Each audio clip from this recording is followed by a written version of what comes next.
Welcome to A Little Bit Radical, a business podcast from Standing on Giants. I'm Rob, your host. Join me as I meet people and organisations who are doing things differently, challenging the status quo and, yes, might just be a little bit radical. A moment worth celebrating today on A Little Bit Radical as I'm interviewing our first BAFTA Award nominee. We're about to meet film producer Peter Samuelson. But as you listen, I'm sure you'll agree with me that there's a lot more to be celebrated about Peter's work than his accolades in the world of film. Peter is the founder of multiple non-profits, including the Starlight Children's Foundation, which has raised over $1 billion around the world for seriously ill children. We're speaking to Peter today as he publishes his first book, Finding Happy. Finding Happy is both a memoir and a practical guidebook aimed at helping young adults craft meaningful, purpose-driven lives. Peter, welcome to the podcast. Happy to be with you. So Peter, if you are a little bit radical and you're on our podcast, so we know that you are, what in your early life set you up for that? Well, I think what I did get from my parents, because I was lucky to have fantastic parents, is they thought I could do anything. Therefore, I thought I could do anything. Therefore, I became a film producer, which is damn near an impossible job. You are constantly doing new stuff, but you develop a kind of pattern recognition where at a certain point after you've made several films, when a new challenge comes along, you think, oh, this is a little bit like that one I had 2-3 years ago, and you kind of carry the toolkit into those new challenges. And indeed, what I discovered is that I could take the film producer toolkit and take it sideways and entrepreneur in areas where pretty much nobody else was doing entrepreneurship, in identifying some massive, great social challenge, and then being either brave or foolhardy enough to actually believe that I could do something about it when nobody else had. I think what busts us out of the envelope that we're already inhabiting can well be a mentor. And in my case, in year 10, I had an English teacher called Mr. Lund. I'm sure Mr. Lund had a first name, or actually maybe his first name was Mr. He was my English teacher. He said, see me after school, which is rarely a good thing. And I did. And he said, now look here, if you work about twice as hard, and if I help you, you could go to a really good university. And I said, Mr. Lund, I don't think so. I actually laughed at him. He said, why are you laughing? And I said, well, no one in my whole family has ever been to uni. And in fact, my dad left school at 14. And he said, oh, well, be even better then, because you'll be the first one. And the interesting thing is, I was the first one, but since then, and that's decades ago, everyone in the family goes to university. So by that door opening through a mentor, it may have been slightly radical, a little bit in the first place, but it became less and less radical. And as we empower people to raise their glass ceiling, because a glass ceiling can be imposed by external people or external forces, but mostly it's of our own making, or our parents did it to us, or circumstances, or poverty, or whatever it may be. One of the great glories of a mentorship is the mentor says, no, actually, aim higher. You don't have to sweep the floor in McDonald's for the rest of your life. Why don't you be an architect? You're interested in that. What about an engineer? Oh, you want to play the violin? We must get you lessons. So I think in terms of, what is radical? Radical is busting out of the envelope. When I teach the looked after children in the First Star Academies in the UK, in the United States, I say, think of it this way. Your life is like being in an envelope, and it's kind of dark in there, and you're sitting cross-legged in the middle. And that's the envelope of your possibilities as you feel them. But you don't really know where the edges of the envelope are because it's dark. But you have a pencil, and you can poke in whatever direction you want. And sure, if you poke, you might go through and you will pull the pencil back and you'll say, whoops. So I guess I will never be a concert pianist. But that's terrific as a young adult because now you can poke in a different direction until you find you're happy. Feeling a lot of solidarity with you, Peter, in regards to your parents, firstly, just wanting you to be happy. That's exactly what my parents said to me. And it's kind of funny because I feel like I stretched that definition for them, and I decided I wanted to be an actor, and I don't think they ever dreamed that I would do something as foolish as try and be an actor when they said we just want you to be happy. But it's interesting that you decided to be a film producer as well. You went towards the arts as well. But what do you think when you had this dream of entering the film business? What did you think happy was? Well, the book divides up happiness into short-term, medium-term, and long-term. Not entirely facetiously, short-term happiness, I think, is a tub of chocolate ice cream. Medium-term happiness is regular tubs of chocolate ice cream, but long-term happiness is rather more complicated. And the book has 3 chapters that are called The Meaning of Life Part 1, The Meaning of Life Part 2, and The Meaning of Life Part 3. And they are scattered through the book. In the end, and this is the wisdom, if you like, that took me an awful long time to work out, finding happy in large measure comes from helping other people. Not only because it's a good thing to do, because, ripples on the pond, but also because you can help yourself in so many different ways by volunteering, by lifting someone up, by contributing to the life force. And I do believe there are many things you can do to help you be happy. I mean, it's good to earn money, have a house and a family and all those good things. But I think when you put yourself out, and I know it's the case, even with kids in foster care, looked after children, that they stand taller when we help them to be little mini philanthropists, which is a class that I teach. Pay random acts of kindness and pay it forwards. It's very counterintuitive. These are kids, with their toes sticking out the front of their shoes, and yet we encourage them to work out to whom or to what they wish a little sum of money to go. And one of our donors provides the little sum of money. And they write the most extraordinary things. My name's Jose. I'm adding $10 to the $200 because that's $210, which is 3 times 70. And it takes $70 down at the Humane Society for them not to euthanize a dog. And I'm going to save 3 puppies because the last time I was down there, I looked into the eyes of a puppy that had been very badly beaten. And I saw my own eyes because I was very badly beaten also.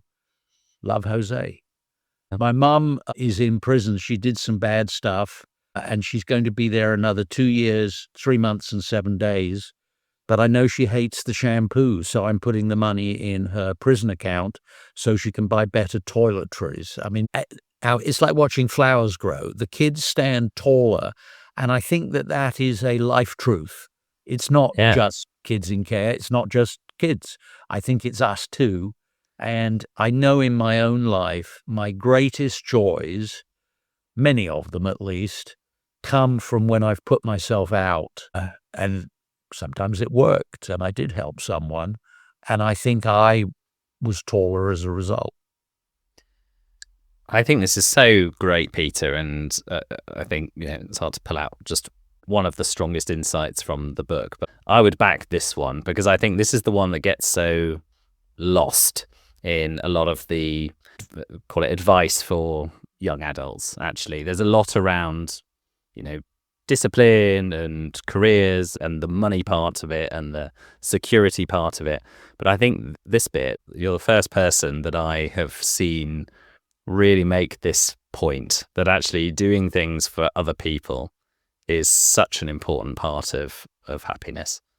It's not instead of building a career, earning money, Sure, yeah. being able to put food on the table, raising a family. Those are all fantastically important things. It's an adjunct. It's in parallel to that. And I believe someone who is focusing on their career, that may be the appropriate thing to do with 3/4 of their brain cells. But I think with the other quarter, and it might be the other 10%, do something worthwhile for society. And there's actually a chapter in the book, selflessness can be selfish, and that's fine. Tell To us young more about that. Well, I say to young people, volunteer to a charity. Why should you do that? Well, number one, because you agree with the purposes of the charity, whatever they may be. But also, you'll meet fantastic people. How are you finding someone to fall in love and be loved by? Seriously, you're going to a bar or you're flipping left and right on an app? Why don't you go meet people and volunteer next to them? Wonderful things can come out of that. Every so often, I have to go to someone's wedding because they met through one of my nonprofit charities. It's a joyous thing. You have so much in common. You're doing something purposeful. And listen, bluntly, it's how I met my wife. Yeah, Was tell a, us more about that, because when we well, first met, you told me this story and it's lovely. so at the beginning of Starlight, my cousin actually introduced me to a little boy who was terminally ill in London, in hospital, and his great wish was to see Disneyland, visit Disneyland in Los Angeles. And we flew him and his mum out. Everybody, including the cousin, moved into my apartment, and we did 2 weeks that you probably shouldn't be doing with a terribly ill little boy. And he had a fantastic time and things that we hadn't thought of. His mum had a great time. And when they went home and he did pass away, we felt we had done something that wasn't even that difficult. His mum had memories of her son enjoying himself on their trip, and not only of her son most recently in a hospital bed with a horrible tube up his nose. So I called a meeting and I stood at the end of the table and I said, this is what we've done. And, one of the things that film producers do well is call meetings. You have to cast a meeting. Who do I need? Okay, this might be a new charity. How do I do that? I don't really know. I've never done it before. However, I think you definitely would need a lawyer, an accountant, a publicist, someone who understands the politics of hospitals, an organizing person, and this, that, and the other. So that's who I invited to the meeting. And I'd had one date with a really gorgeously beautiful young woman. And I remembered she had told me she was an accountant. And I phoned her and I said, remember me? I'm so sorry I haven't phoned you. I just have been so busy, just ridiculous. This could have ended very differently, couldn't it, Yeah, Peter? it could. Well, she could have told me to shove it, but she didn't. I said, I'm having a meeting for this potential new charity. Would you like to come? She said, yeah, okay. So when the lawyer said, what do you want to call it? She said, you know that children's rhyme, starlight, star bright, first star I see tonight. I wish I may, I wish I might, have the wish I wish tonight. We all said, oh, yeah. So what will we call it exactly? How about the Starlight Children's Foundation? And so all those years ago, that was the first meeting of Starlight. So then that Christmas, and we had had some more dates and done volunteering together in Starlight, the rather beautiful accountant and I were getting along famously, and we had a Christmas party in the children's ward at County USC Medical Center, and we had a live band, and some of the kids were so ill that they had to be wheeled in their beds by child life staff. And there was one little girl who was dancing in her bed, and we had these life-sized adult animal costumes that had been donated to us by SeaWorld. And the accounting lady was inside the Dolphin with her face looking out of the grill in the chest of the Dolphin. And I saw the little girl dancing horizontally in bed, very ill. And I looked into the grill over here, and there was the accounting lady with all her mascara run down her cheeks because she was crying her eyes out in the privacy of the Dolphin.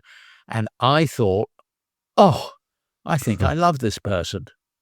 Anyway, Hmm. so we had more dates, and then eventually we got married and we had children, and, that's my wife. Fantastic. Spotted in the dolphin costume.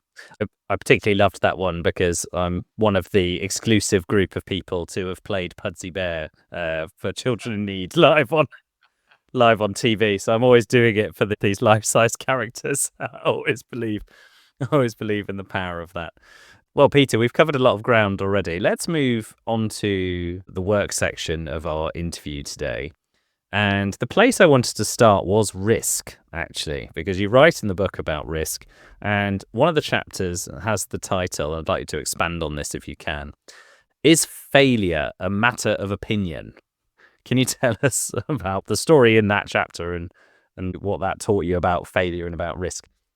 Well, it's really interesting. They teach failure in the MBA course at universities. And Really?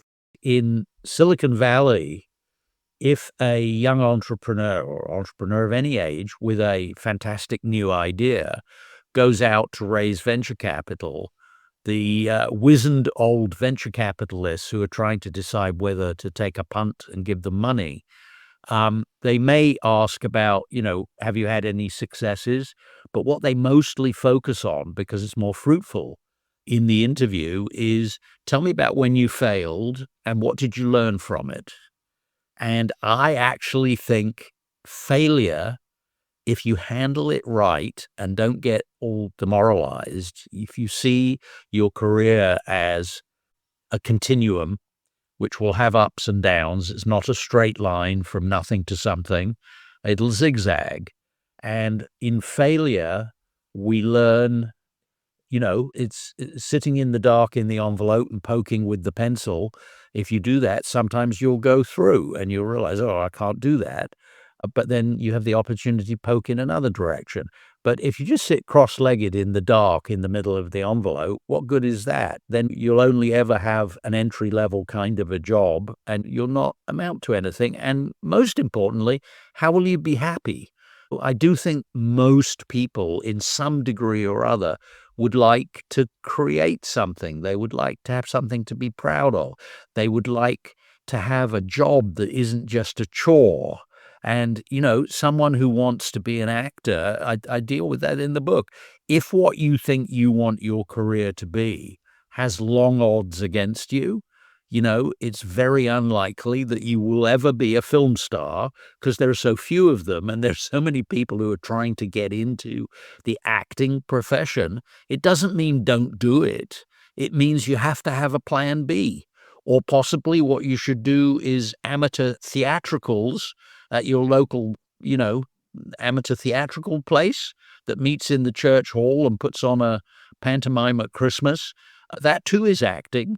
And it can be done in parallel with something that pays you enough money that you can run your life properly. So you don't have to put all your eggs in one basket, and risk can be mitigated and attenuated. And that's what a young person should do. But they definitely shouldn't, if they want to be an actor, stop wanting to be an actor and trying to be an actor. Try to be an actor. Be an actor. Furthermore, if you go and do amateur theatricals, it's easier to get into. You don't have to be a film star. You pitch up and they'll say, yeah, we're doing Macbeth and you're, playing the king. Can you tell us the story about Revenge of the Nerds in that chapter about failure being a matter of opinion? Yeah. Comedy is the most tricky genre, as far as I'm concerned, because there is simply no way while you're making the film or even while you're sitting in the editing suite, finalizing it, editing it together, there's no way to know whether it's funny or not. I mean, I've had scenes in films that were supposed to be hilarious and that we were all laughing like drains on the set, and nobody laughed. One of the things I've learned about comedy is that at an important screening, like the National Research Group screening, where the studio is judging how much to spend on advertising by how people, ordinary public people, how they rate the film, if it's a comedy, you have to have someone there with a raucous, spontaneous, ridiculous, crazy laugh because if they do that in the first 5 minutes of the film, it gives the audience permission to also do crazy laughing, which people enjoy, but they tend not to want to be the first one. So in my case, it's my wife, the lady in the dolphin suit. She has a really stupid, ridiculous laugh, and it winds people up and makes them laugh. Mm. So when I am doing a test screening of a comedy, I try and have my wife, Sarah, sitting there in the middle, and she gets them going. And then suddenly your films get larger advertising budgets, but rightly so, right? Because in this example that you gave, the film didn't test well with that test audience because you didn't have the renter laugh, as I call them. But then once people actually started seeing it out in the wild, there was this word of mouth thing going, and actually it was a very successful film. I Yeah. think there's a lesson for a lot of people in there around being too cautious and relying too much on research and trying to answer the question before you've really done the working out almost. So I enjoyed that story for sure. Well, so the test screening for Revenge of the Nerds was in Phoenix, and we all flew in with the sort of C-suite of 20th Century Fox, as it was then, Hmm? on their little jet. And we pitched up at a multiplex and we showed the film. And it was very early in my career. And when we got the scores back, which you get right there within a few moments of people filling in their cards, I didn't really have a frame of reference. So I said to the head of marketing of the studio, Tom Rothman, I said, I don't know if this is good. Is this good? What is this? What is this result? And he said, how do I put this? I don't mean to be awful to you.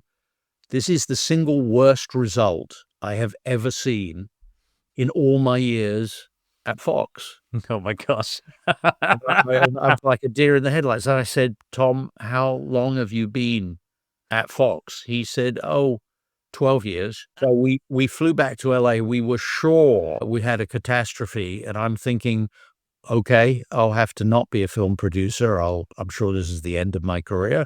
I'll have to go Mm. do something else. The film opened on the Friday. They had cut the advertising back, and we were expecting like nothing. And they phone you from the studio, if it's a good studio, the following morning. So the chap phoned me on Saturday morning, and he said it actually did better than we thought. And there were two screenings because there was the matinee and then there was the evening. And the evening was many multiples more than one would expect from the matinee.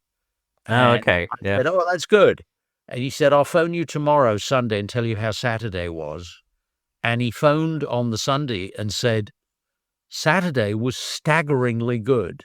It was many multiples of Friday, like a lot beyond what one would expect statistically based on past films. He said, I'll phone you on Monday and tell you how Sunday was. He then phoned on the Monday and said Sunday was bigger than Saturday, which it never is. And it was.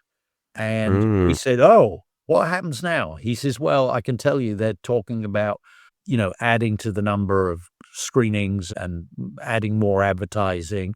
Word of mouth seems to be doing it. It was the top-rated comedy of that year.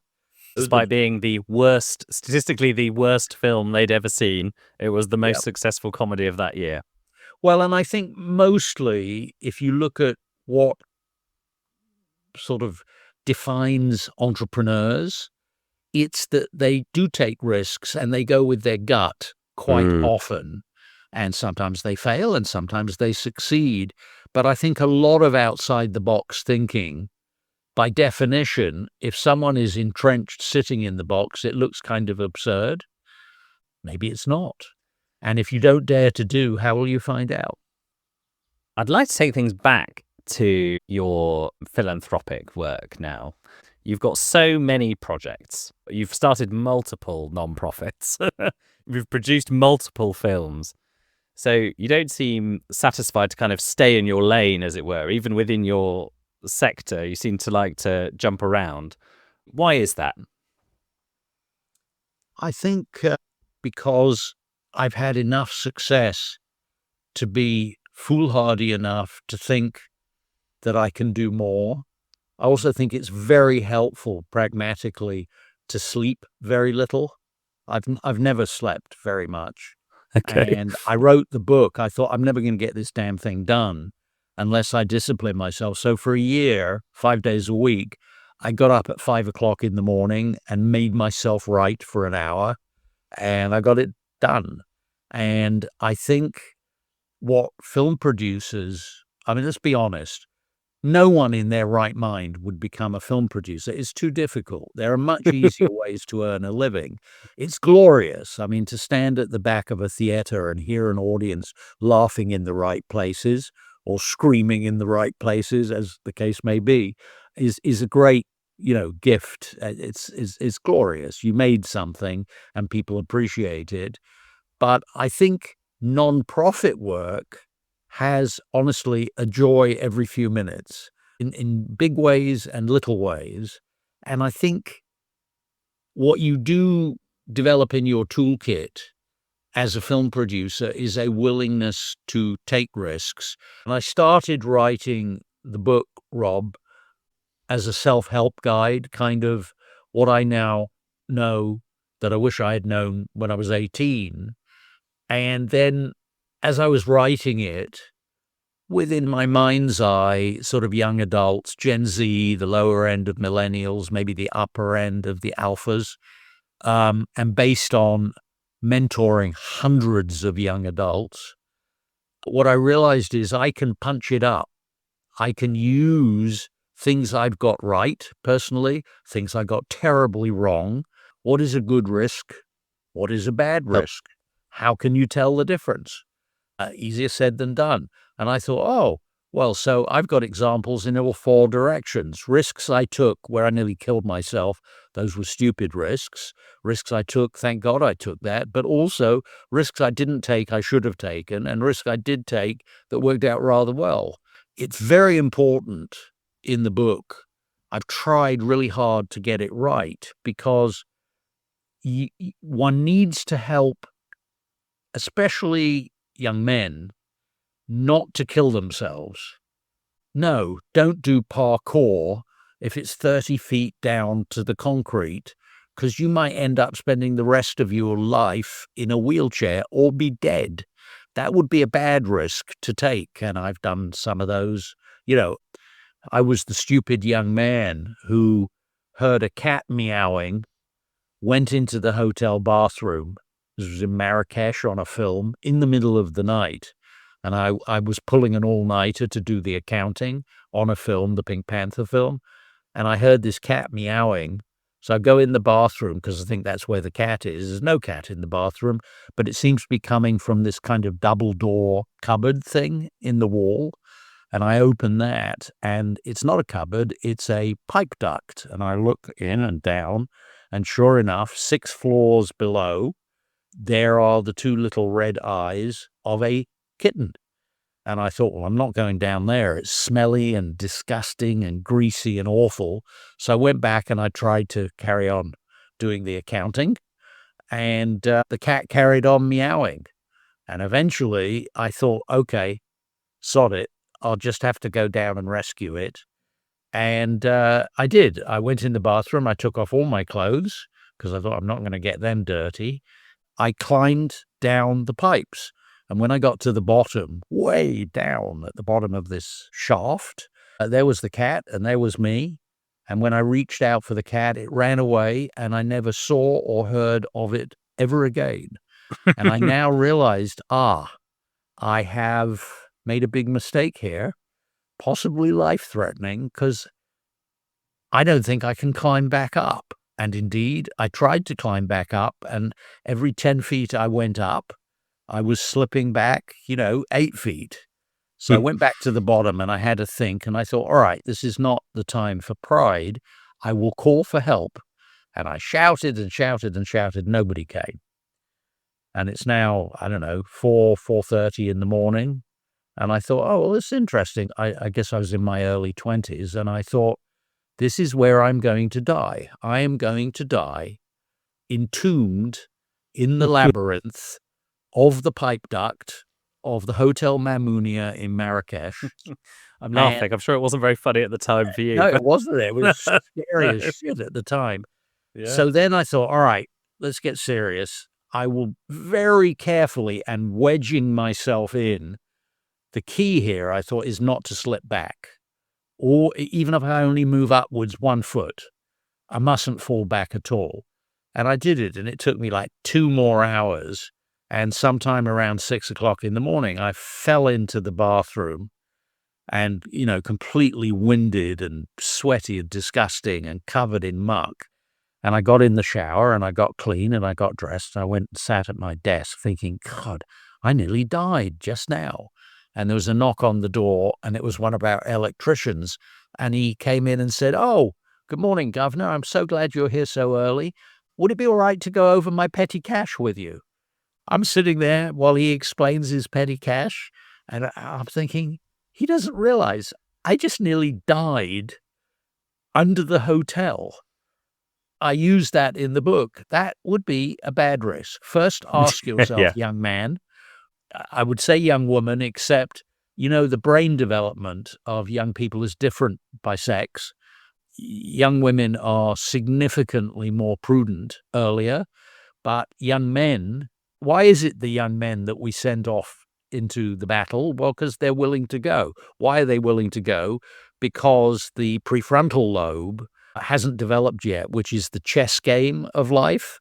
But if I do that and then this happens, but what would I do about that? It's, trying to play the chess game 3, 4, 5, 10 moves ahead until your late 20s, if you're a young man, it hasn't developed properly yet. So you are operating in your life on the amygdala, the back bit, the reptilian fight or flight. Oh, God, the tiger is going to eat me. Do I run or do I fight? And it doesn't think, I actually don't have to run faster than the tiger. I only have to run faster than Harry here in running away. So that changes the calculus. Fantastic. Going back to your prefrontal cortex point, I heard Scott Galloway say this great line, which is, as a parent, he sees himself as an outsourced prefrontal cortex for his teenagers, which I thought was great. Absolutely love that. It's an outsourced prefrontal cortex. That's what parenting, and I would extend it That's and it. say that's what mentorship is. Interesting, For kids who don't have good parents or don't have any parents, Mm. and it could also be a teacher in a classroom. Yes, like it was We for you. Yeah. Yeah, I mean, because obviously an advantage for a young man not to be dead. Yeah. I think it's an absolute bloody miracle that I'm still alive, because I inadvertently had so many goes at killing myself by mistake while I was sort of in my teens and early 20s. I'm the guy who came back to my parents' home at like 2 o'clock in the morning on a Sunday morning and realized I hadn't taken my keys with me and I couldn't get in. So I thought, oh, well, I'm not going to ring the bell. I'll get into trouble. So I looked up and I could see that there was a sloping wall that went up to the wall of the house at a right angle, and I could get up to maybe 15 feet off the ground. And then there was a drain pipe that went up to the second floor, actually the third floor. And I didn't really think it through, but I, climbed up. And I got myself up to the third floor, and I could see that actually that was where my bedroom was, and it was only 3 windows away sideways. So I actually went sideways, standing on a half a brick kind of ornamental ledge, hanging on by my fingertips, sort of where the grout is on each side of an upper brick. And I inched my way past 2 windows, and when I got to the third window that was open, I climbed in and I put my pajamas on. I went to bed.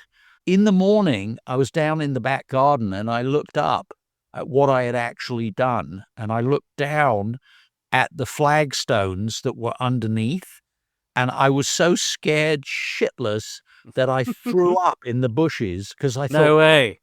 God almighty, I almost killed myself. Just the foolhardiness of youth. Yeah, There we yeah. go. Let's move on to our last section of our conversation, Peter, which is a little bit radical world. And we've talked about lots of things that you're involved with that are little bit radical changes for the world. But what would be one that you would choose for listeners to get behind? A little bit of a radical change for the world. What would that one thing be, do you think? Well, let me impertinently make it two. And I would say it should start by coming up to macro and working out what's going to do us down.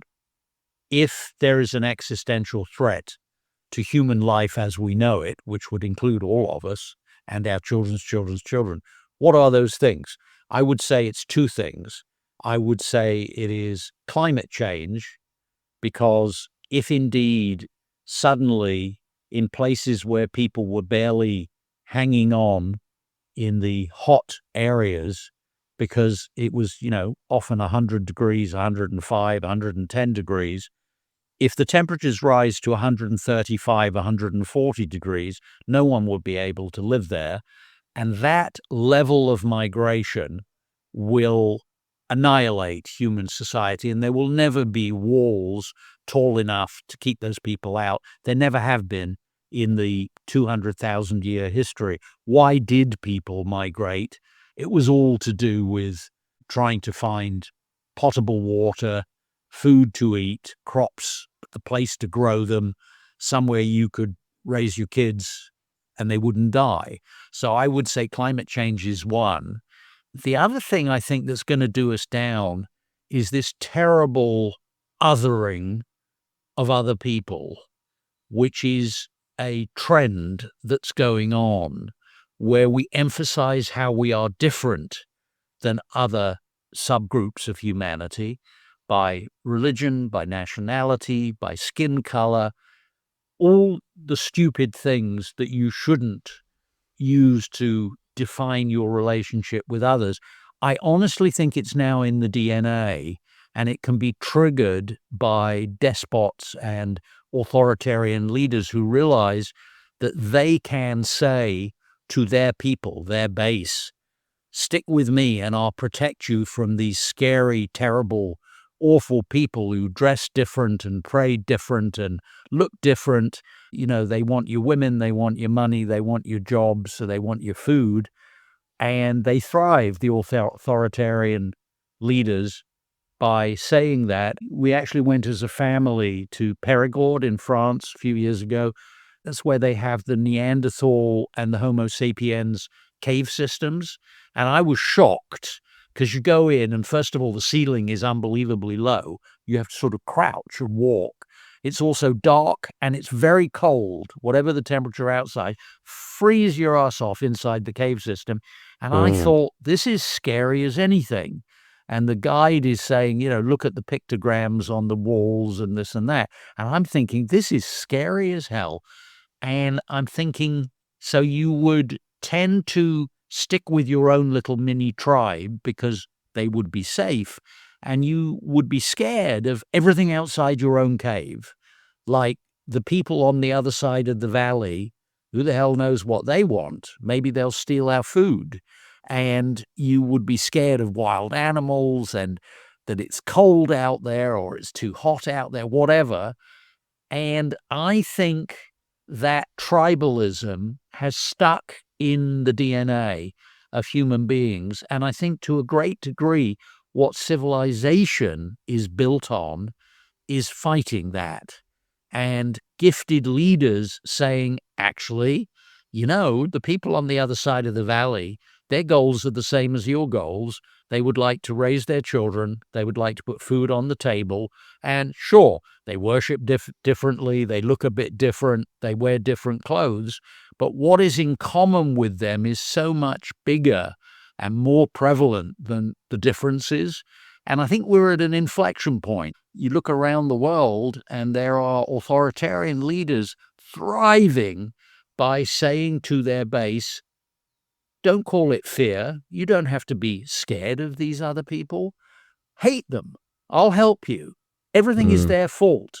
Everything that's a challenge for you is the responsibility of those other people, follow me and we'll do them down and we'll protect you. So I think those are the two underpinning huge macro challenges.